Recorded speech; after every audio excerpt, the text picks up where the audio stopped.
Assalamu алейкум, эже кандайсыз?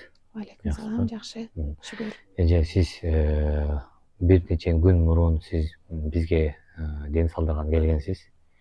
Ичиңизде жин болуп, жин менен ооруп. Бир сиз айтып берсеңиз элдерге, уксун, көрсүн.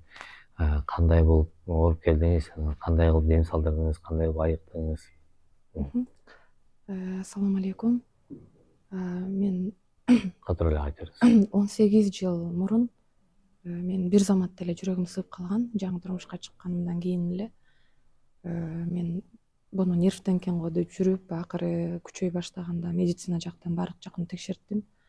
Москвага барып текшерттим. Бүт жерим таза чыкты. Эч бир жүрөк кыйналып атат, бирок себепти эч ким билишпеди. Анан жөн эле дем салдырганы башка бирөөнүн ээрчип барып билип калдым. Ал таза болуп эле менден кара дуа бар экен деди башында. Анан жок кылган 3-4 жолу салганда жакшы болуп калат деди. Уже 4-5 жолу салганда мен кыйкыра баштадым. Кыйкырып ичимден кишинин үнү чыгып, анан өзүм деле билдим уже жин бар экенин. Ичиңизде жин бар экен. Жин бар экенин, себеби кыйкырып келген күнү мен биринчи күнү мен бул стресско, депрессияга адамдарды көрүп коркуп кеткен үчүн чыкты го кыйкырык, өзүм контролдой албай деп ойлогом.